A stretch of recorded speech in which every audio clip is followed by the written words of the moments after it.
Welcome everyone.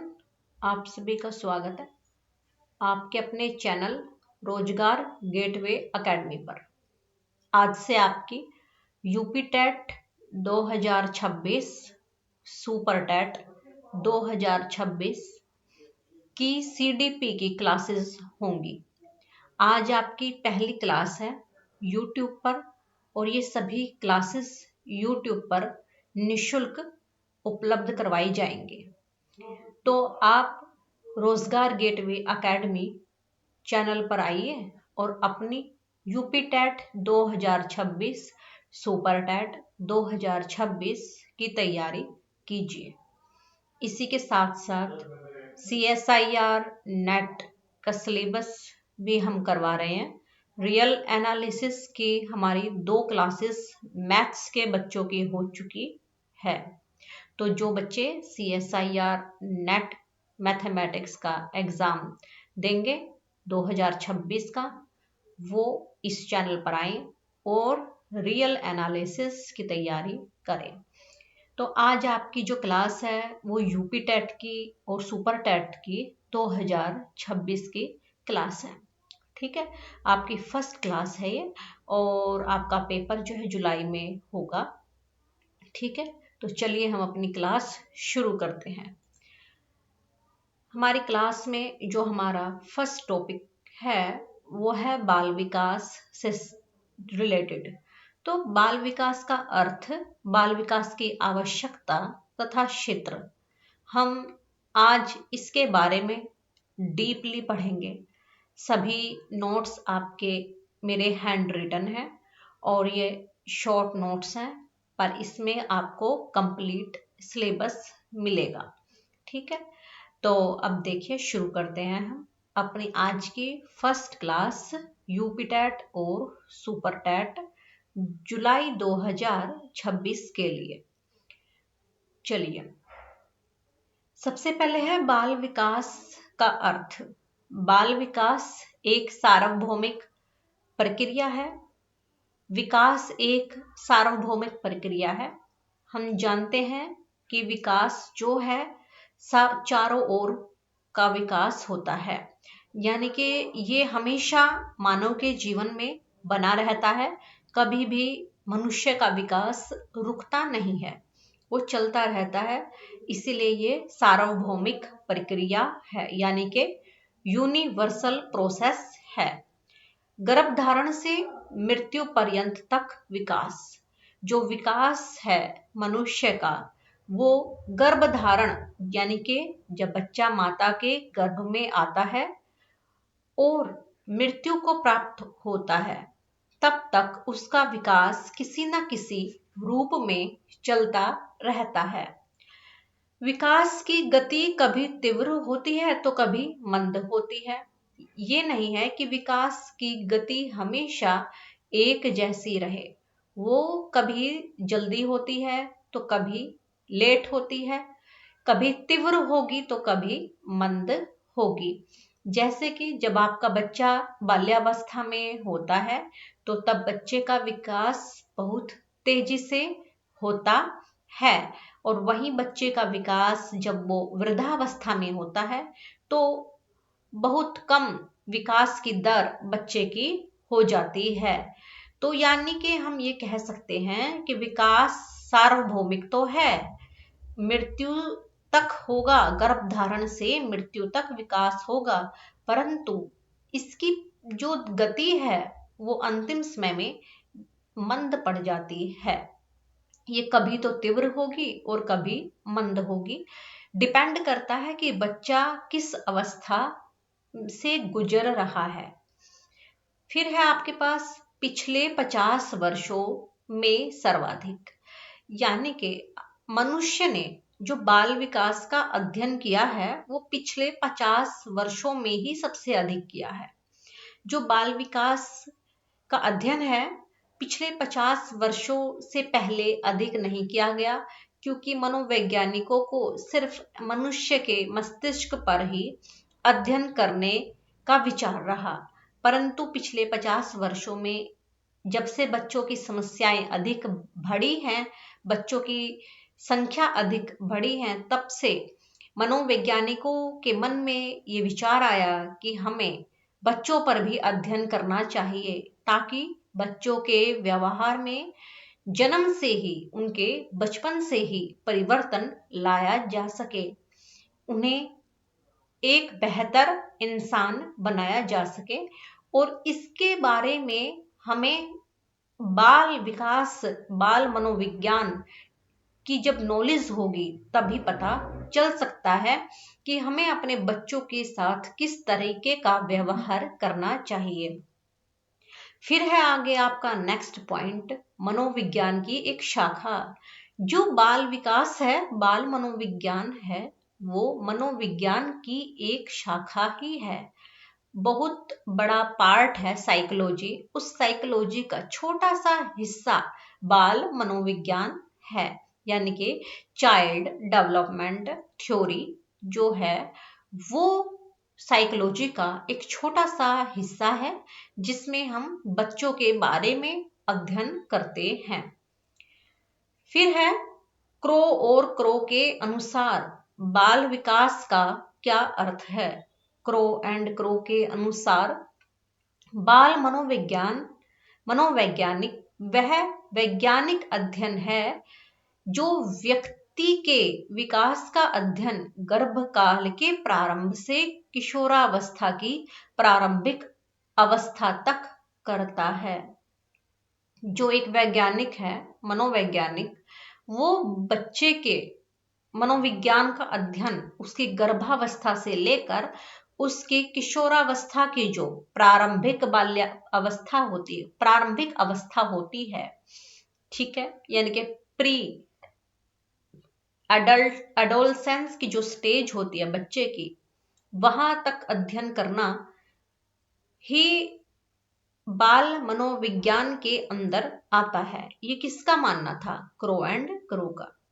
Crow and crow के अनुसार बाल मनोवैज्ञानिक वह वैज्ञानिक अध्ययन है जो व्यक्ति के विकास का अध्ययन गर्भकाल के प्रारंभ से किशोरावस्था की प्रारंभिक अवस्था तक करता है।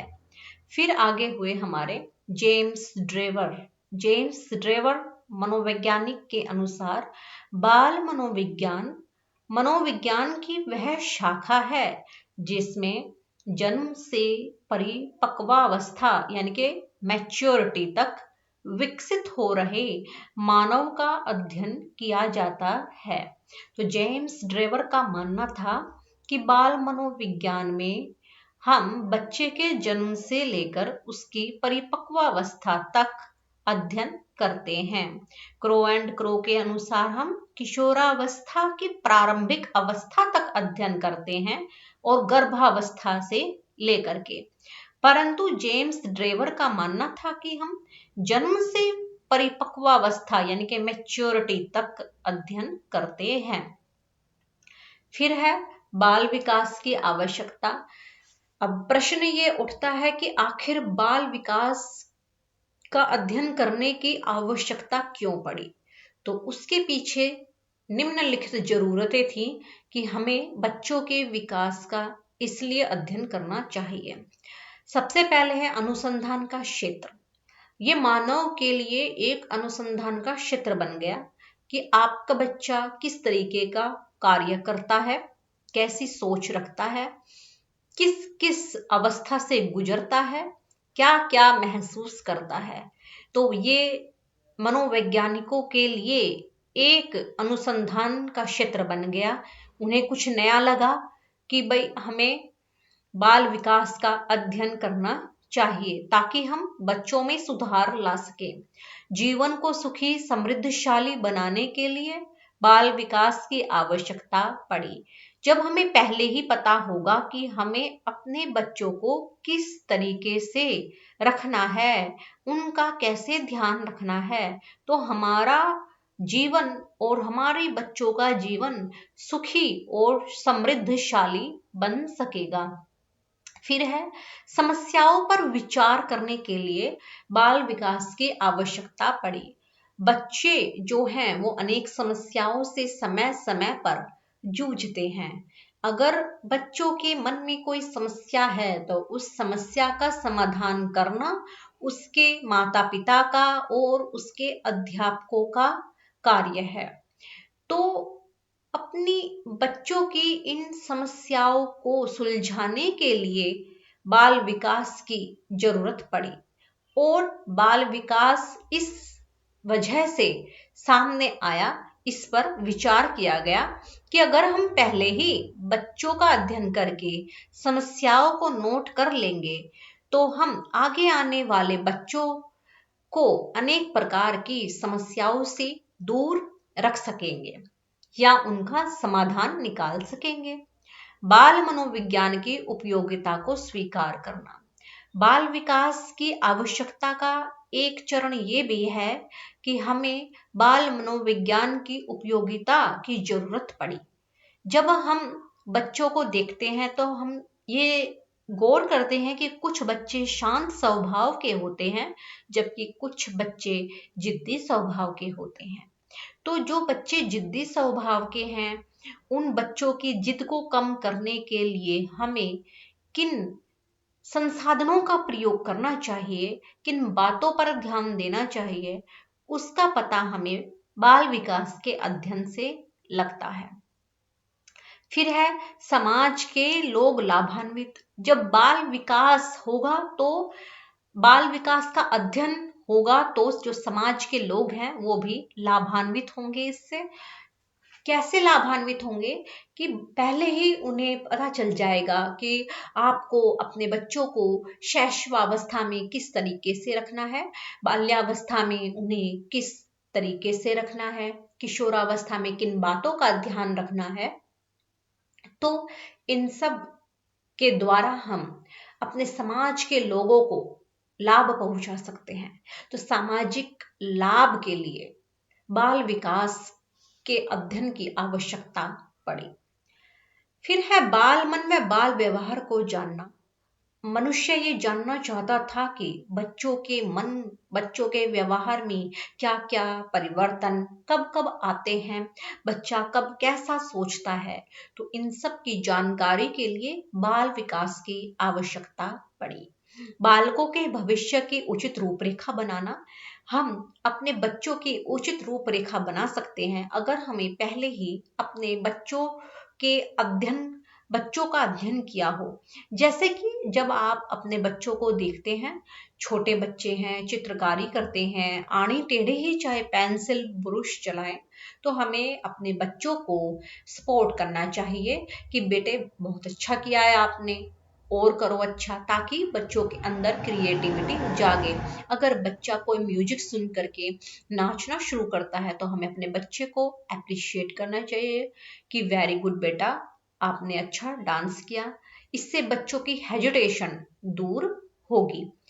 तो इससे हमें जो है अपने बालकों के भविष्य की उचित रूपरेखा बनाने में मदद मिलती है, जिससे कि अगर कोई बच्चा अच्छा डांस करता है तो यानी कि वो डांसिंग के क्षेत्र में जा सकता है। अगर कोई बच्चा अच्छा गाता है तो वो गायकी में आगे जा सकता है। अगर कोई बच्चा क्रिकेट में, फुटबॉल में अच्छा है तो वो अपने उन गेम्स में जा सकता है। कोई बच्चा साइंस में अच्छा है तो वो साइंटिस्ट बन सकता है। कोई मैथ्स में अच्छा है तो मैथमेटिशियन बन सकता है।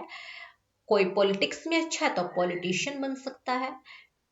तो बाल मनोविज्ञान का जब हम अध्ययन करेंगे तभी हमें अपने बच्चों के भविष्य की उचित रूपरेखा बनाने में मदद मिलेगी। अध्यापकों और अभिभावकों के लिए मददगार। जैसा कि मैंने पहले ही कहा है, अभिभावकों के सामने और अध्यापकों के सामने बहुत सी प्रॉब्लम्स आती है बच्चों को पालने के समय।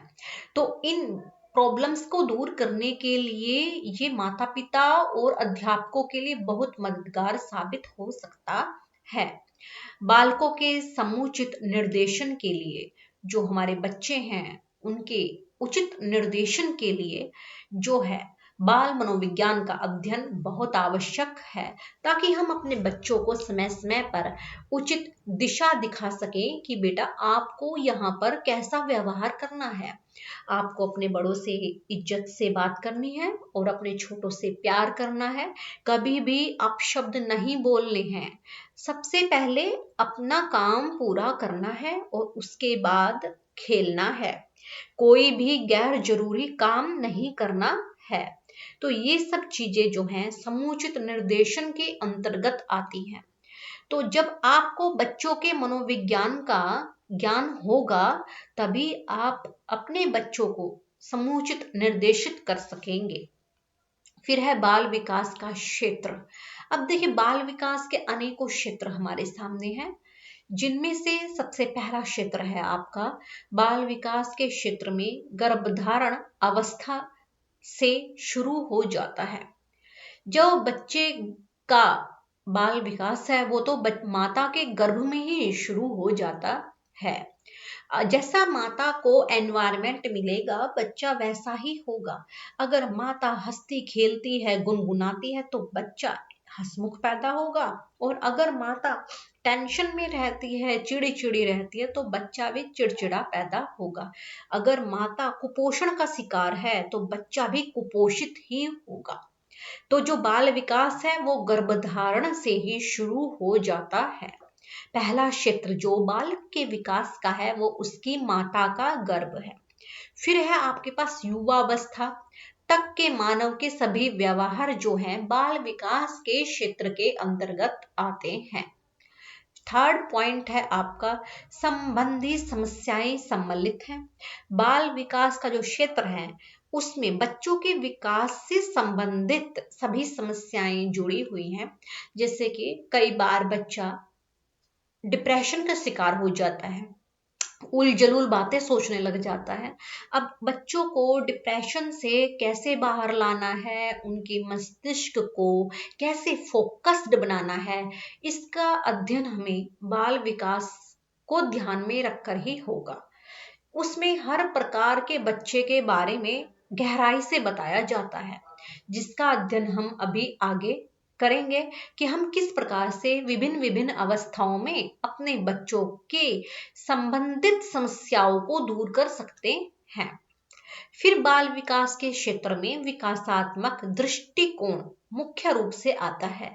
जो बच्चे का विकास है उसके क्षेत्र में हम यही चाहेंगे कि हमारा बच्चा अधिक से अधिक डेवलप्ड हो, चाहे वो शारीरिक रूप से हो, चाहे वो मानसिक रूप से हो या संवेगात्मक रूप से हो।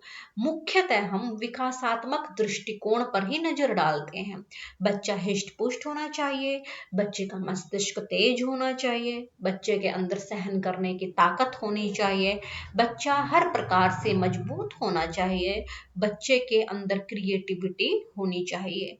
हम यही चाहेंगे कि जो बच्चा है वो विकास की ओर ही अग्रसर हो। विकासात्मक दृष्टिकोण अपनाना ही बाल विकास का मुख्य क्षेत्र होता है। तभी तो हम चाहेंगे कि हम बाल विकास का अध्ययन करें। जब विकास करेगा बच्चा, बच्चों के विकास की आवश्यकता पड़ी, अच्छा विकास हो, अच्छे देश का निर्माण हो, तभी तो हम बाल विकास का अध्ययन करेंगे। फिर है बाल कर्मिक परिवर्तनों का अध्ययन। हमारे बच्चा विभिन्न कर्मों से जुड़ा हुआ है। जो विकास है वो कर्मानुसार ही होता है। 1 साल के बच्चे का अलग टाइप का विकास होगा, 3 साल के बच्चे का अलग टाइप का विकास होगा, 16 साल के बच्चे का अलग तरीके का विकास होगा। तो जो बच्चों के अंदर कर्मानुसार परिवर्तन आते जाते हैं उनका अध्ययन भी किया जाता है, और ये बाल विकास का ही एक क्षेत्र है। हमें बच्चों के कर्मिक परिवर्तनों का अध्ययन करने के लिए बाल विकास के क्षेत्र की आवश्यकता पड़ी, और इसे हमने बाल विकास के क्षेत्र का ही एक हिस्सा मान लिया कि हमें अपने बच्चों के कर्मिक परिवर्तनों का अध्ययन करना है। पहले ही हमारे सामने डेटा होना चाहिए और उसके अनुसार हम अपने बच्चे का लालन पालन करेंगे। फिर है निम्न प्रकार है आपके। अब देखिए जो क्रमिक परिवर्तन है वो निम्न प्रकार के हैं, जैसे वातावरण और बालक। ठीक है, जो कर्मिक परिवर्तन है बच्चे में वो वो क्या हो गया, एक तो वातावरण और बालक हो गया, एक बालकों की व्यक्त भिन्नताओं का अध्ययन हो गया। ठीक है, और एक है आपके पास मानसिक प्रक्रियाएं हो गई बच्चे की। ठीक है, तो देखिए कर्मिक परिवर्तनों में सबसे पहले आता है वातावरण और बालक। ये दो प्रकार का परिवर्तन होता है।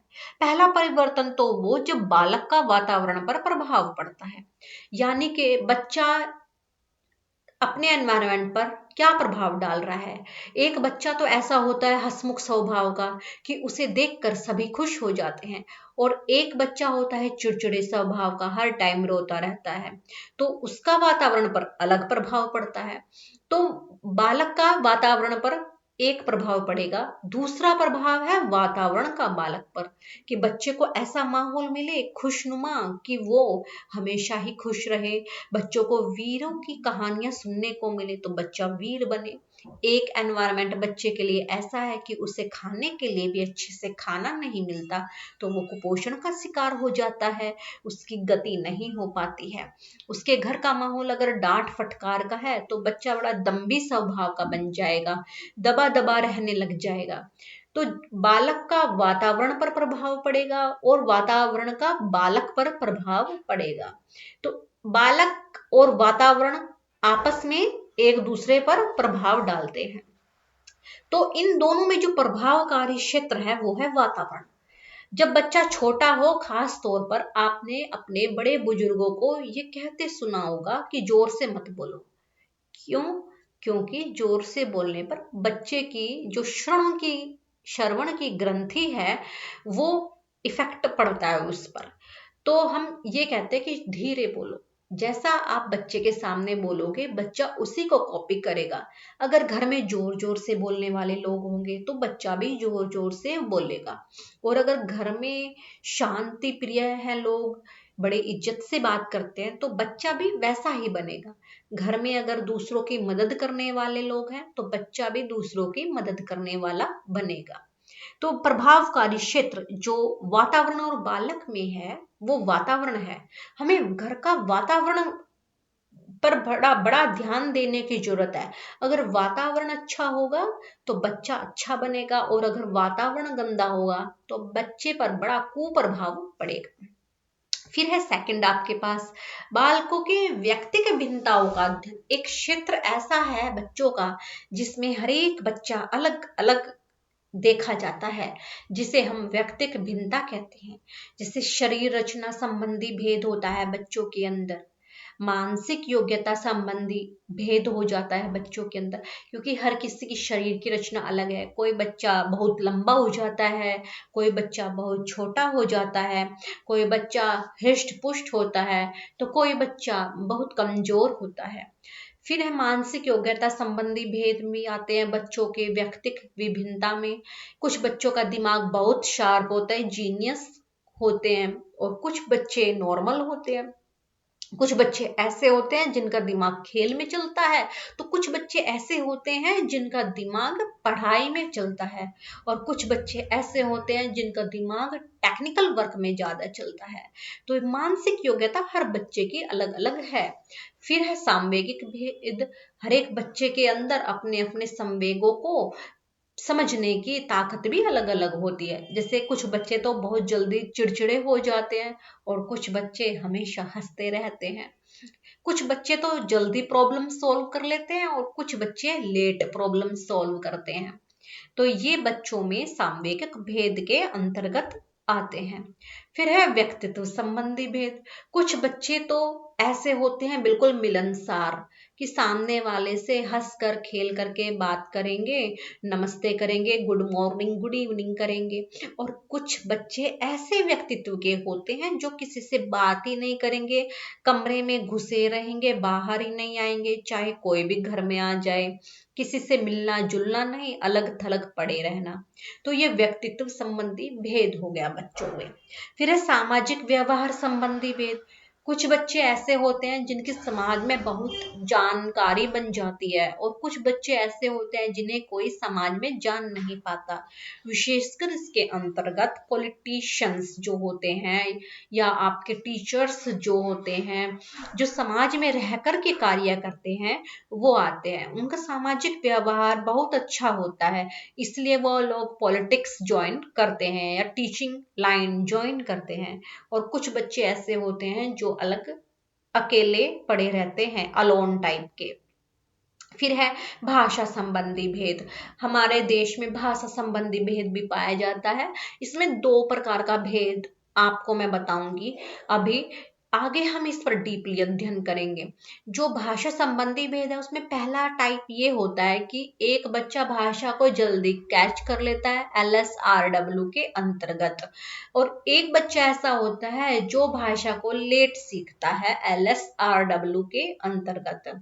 वहीं एक बच्चा ऐसा है कि भाई दूसरा टाइप जो है भाषा संबंधी भेद का, कि एक बच्चा तो अनेकों भाषाएं सीख पाता है और एक बच्चा ऐसा होता है जो एक भाषा या दो भाषा ही सीख पाता है।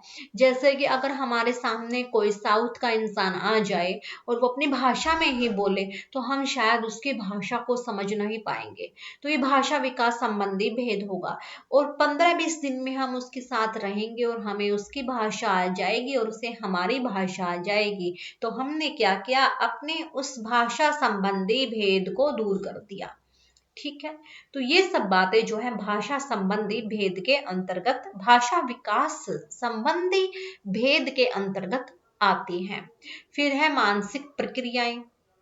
जो बच्चे हैं उन जब आप उनका अध्ययन करोगे तो आप उसमें एक क्षेत्र ये भी पाओगे कि मानसिक प्रक्रियाएं, जिसमें क्या होगा कि बच्चा प्रत्यक्षीकरण से कैसा कर रहा है काम, यानी कि ऑब्जर्वेशन कैसी है बच्चे की, बच्चा कितना अच्छे से सीख रहा है, बच्चा कितनी कल्पनात्मक बुद्धि रखता है, बच्चे के अंदर कितनी स्मृति है, बच्चे के अंदर कितना चिंतन है और कितनी साहचर्य की भावना है बच्चे के अंतर्गत, और इनकी क्या गति है, किस गति से वो कार्य करता है। इनके विकास को कौन से कारक प्रभावित करते हैं। जो बच्चे के अंदर मानसिक प्रक्रियाएं हैं, प्रत्यक्षीकरण की, सीखना की, कल्पना की, स्मृति की, चिंतन की, साहचर्य की, सबसे पहले हम ये नोटिस करेंगे कि इनकी गति क्या है, और फिर हम देखेंगे कि इन्हें कौन से कारक प्रभावित करते हैं। ठीक है। बाल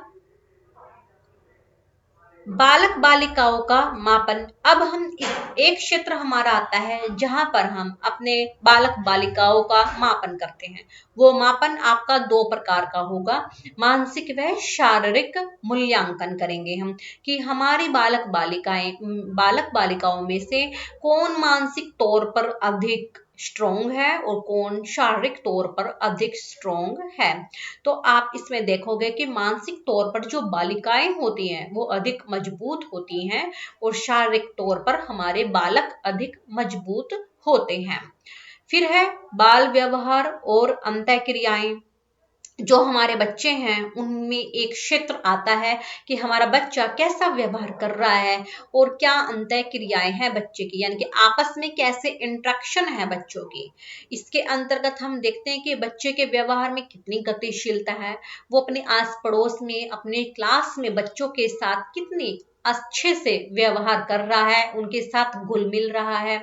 फिर इसमें हम देखेंगे कि बच्चे के अंदर क्रमिक विकास कितना है, कि बच्चा अपनी उम्र के अनुसार अपने साथियों के साथ खेल पा रहा है या नहीं खेल पा रहा है, वो अपनी उम्र से बड़े लोगों के साथ खेलता है या अपनी उम्र के लोगों के साथ खेलता है या अपने से छोटी उम्र के लोगों के साथ, बच्चों के साथ खेलता है।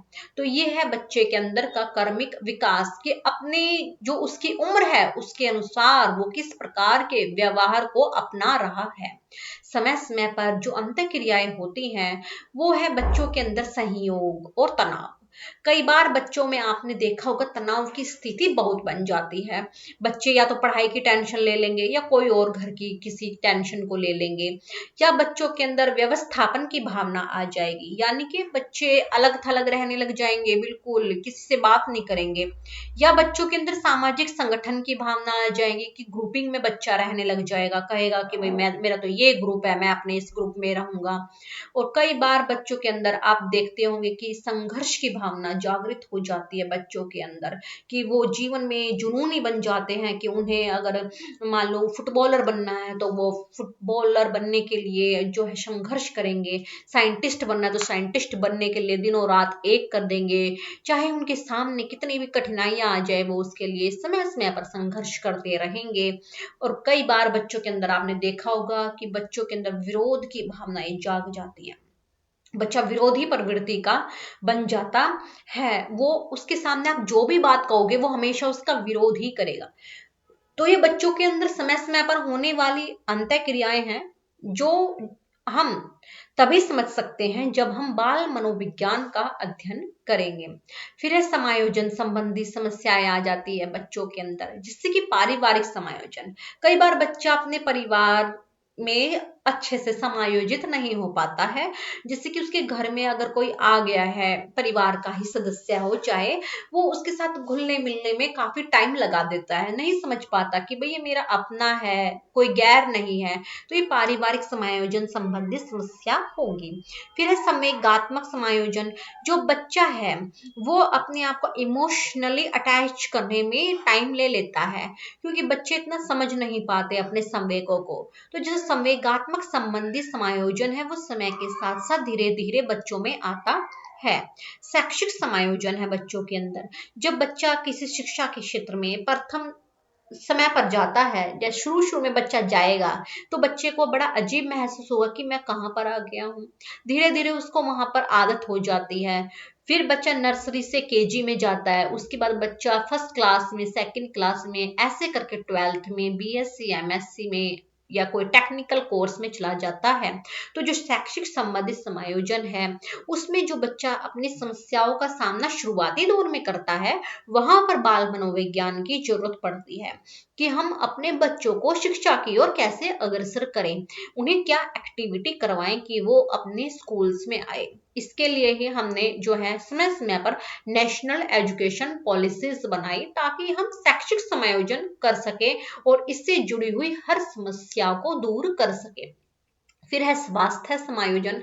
बच्चों के अंदर जो है शरीर से संबंधित प्रॉब्लम्स आती रहती हैं, जैसे जब बच्चे मैच्योरिटी के लेवल पे जाते हैं तो कुछ उनमें हार्मोनल इम्बैलेंस हो जाता है, लड़के लड़कियों में पिंपल्स वगैरह निकल जाते हैं, तो स्वास्थ्य संबंधी आ गया।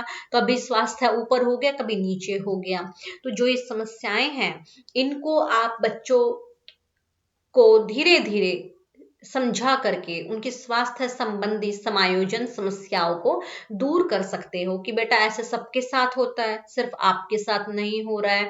धीरे धीरे आपकी ये जो पिंपल्स की प्रॉब्लम है ये धीरे धीरे दूर हो जाएंगी। फिर है कुसमायोजित व्यवहारों का भी अध्ययन। जब समायोजन होता है तो उसमें ये नहीं कि अच्छा ही समायोजन हो, ऐसा भी हो सकता है कि बच्चा बुरे लोगों की संगति में आ जाए। तो तब हम अपने बच्चे को ये समझाएं कि बेटा ऐसे लोगों से दूर रहते हैं, जो लोग अपशब्द बोलते हैं उनसे दूरी बनाकर रखा जाता है, जो किसी के दिल को ठेस पहुंचाएं उनसे दूर रहो, कभी किसी को अपशब्द नहीं बोलते हैं, क्योंकि अगर कोई आपसे अपशब्द बोलेगा तो आपको कैसा लगेगा। इस तरीके की बातें बच्चों को समझा करके, जो कि बाल विकास के अंतर्गत आती हैं, हम समायोजन संबंधी कुसमायोजन संबंधी समस्याओं को दूर कर सकते हैं। फिर एक क्षेत्र आता है विशिष्ट बालकों का अध्ययन। विशिष्ट बालकों में आते हैं शारीरिक रूप से अस्वस्थ रहने वाले बालक। कुछ बच्चे ऐसे होते हैं जो शारीरिक रूप से अस्वस्थ होते हैं, जिनका अपने शरीर पर कंट्रोल भी नहीं हो पाता है। तो हम उन बच्चों को जो है स्पेशल समावेशी शिक्षा देते हैं, ताकि उन बच्चों की भी अपनी विकास पूरा हो सके। इसमें पिछड़े बालक, आपराधिक बालक और समस्यात्मक बालक आते हैं।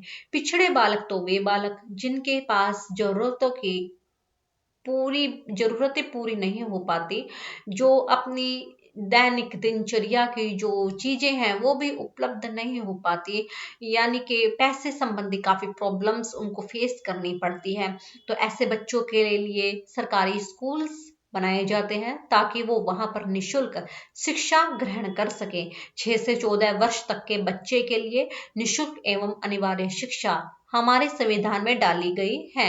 वहीं अगर कोई बच्चा अपंग है तो उसके लिए 6 से 18 वर्ष तक निशुल्क एवं अनिवार्य शिक्षा का प्रावधान हमारी संविधान में पहले से ही डाला जा चुका है, ताकि बच्चों का विकास किया जा सके। फिर है आपराधिक बालक, जो आपराधिक बच्चे बन जाते हैं, कोई गुनाह कर देते हैं, किसी चोरी डकैती कत्ल कर देते हैं, तो उनको स्पेशल चिल्ड्रन सेल्स में डाला जाता है, जहां पर उनका स्पेशल ट्रीटमेंट किया जाता है, ताकि वो एक अच्छे बालक के रूप में उभर कर सामने आए। कुछ बच्चे होते हैं जो समस्यात्मक बालक होते हैं, यानी कि जिनसे कुछ ना कुछ समस्याएं जुड़ी रहती हैं, या तो उनका मस्तिष्क पर कंट्रोल नहीं होता अपने, या वो छोटी मोटी गलतियां अपने जीवन में करते रहते हैं।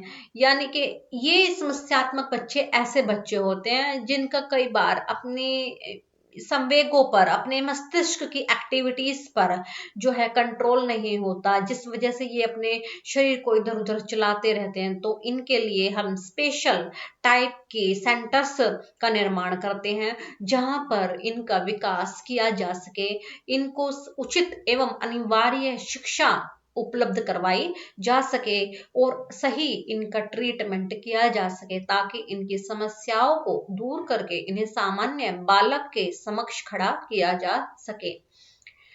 फिर है अभिभावक बालक संबंध। जो बाल मनोविज्ञान है उसका जो क्षेत्र है, उसमें सबसे अंतिम जो क्षेत्र आता है वो अभिभावक बालक संबंध है। अब जो माता पिता है उनका अपने बच्चों के साथ एक अच्छा संबंध होना नितांत आवश्यक है। ये जरूरी है कि माता पिता अपने बच्चों के साथ पूरा समय गुजारे, उनके साथ रहें, उनसे प्यार करें। ये नहीं कि वो तो ड्यूटी पर रहें और जब घर पर आए तो अपने बच्चों से अच्छे से बात भी ना करें, उन्हें जो है नौकरों पर छोड़ दे। अगर ऐसा किया जाए तो बच्चा अपनी उम्र से कम विकास को प्राप्त होता है, उसका उचित विकास नहीं हो पाता, वो अपने मन की बात भी अपने माता पिता को नहीं बता पाता, तो कई बार तो वो दूसरों को भी क्या बताएगा। अभिभावक बालक संबंध का विकास। अभिभावक बालक संबंधों के निर्धारक। जब आप ये समझोगे कि आपके बच्चे आपकी जिम्मेदारी हैं, तो तब आप ये जान जाओगे कि अपने बच्चों के भविष्य का निर्माण करने वाले भी आप ही हो। जो माता पिता हैं वही सच्चे निर्धारक हैं अपने बच्चों के लिए। जो माता पिता हैं वो अपने बच्चों के सच्चे निर्धारक हैं। पारिवारिक संबंधों के ह्रास आदि समस्याओं का अध्ययन। जो अभिभावक बालक संबंध का क्षेत्र है, इसके अंतर्गत हम उन सभी समस्याओं को देखते हैं जो बच्चे के परिवार से संबंधित हैं, और उन्हें दूर करने का भी प्रयास करते हैं। जैसे कि मान लीजिए अगर घर का माहौल लड़ाई झगड़े का है, तो हम ये कहेंगे कि अपने माहौल को आप थोड़ा शांति प्रिय बनाइए, आपस में झगड़िए नहीं। अगर एक इंसान घर में बोलने वाला है तो दूसरे को चुप रहना चाहिए। इससे आपके घर के बच्चे जो हैं शांति में रह सकेंगे और अच्छे से पढ़ाई कर सकेंगे। क्योंकि जब घर में लड़ाई झगड़ा होता है तो उससे बच्चों का मन जो है बहुत टूट जाता है, और वो बच्चा फिर बाहर खेल में या किसी अन्य एक्टिविटी में खुशी ढूंढना शुरू कर देता है, और ये कई बार माता पिता के लिए बहुत हानिकारक सिद्ध हो सकता है। ऐसा भी होता है कि घर में लड़ाई झगड़ा ज्यादा रहे और माता पिता अपने बच्चे पर ध्यान ना दे, और बच्चा अपनी खुशी को नशे की चीजों में ढूंढने लग जाए, और नशे का पदार्थ सेवन करने से वो उसका आदी हो सकता है, और अंत में बच्चे का जो भविष्य है वो बिल्कुल ही संकट में जा सकता है। तो इन सब बातों के अध्ययन के लिए हमने जो है बाल मनोविज्ञान की खोज की, और इसे जो है बहुत गहराई से बनाया। आज के लिए बस इतना ही। नेक्स्ट क्लास में हम इसे और भी गहराई से करेंगे, जहां पर हम शारीरिक, मानसिक, सामाजिक, संवेगात्मक, सृजनात्मक विकास का अध्ययन करेंगे, और वो भी बच्चे की विभिन्न अवस्थाओं में, शैशवावस्था, बाल्यावस्था, किशोरावस्था में, कि ये जो 3 अवस्थाएं हैं, इन अवस्थाओं में बच्चे का शारीरिक विकास कैसा होगा, मानसिक विकास कैसा होगा, सामाजिक विकास कैसा होगा, संवेगात्मक विकास कैसा होगा, सृजनात्मकता का विकास कैसा होगा। तो ये टॉपिक हम अपना कल करेंगे। आज की क्लास यहीं तक थी। अगर आपको क्लास अच्छी लगी हो तो आप चैनल को सब्सक्राइब कीजिए, वीडियो को शेयर कीजिए, लाइक कीजिए और कमेंट कीजिए। Thank you.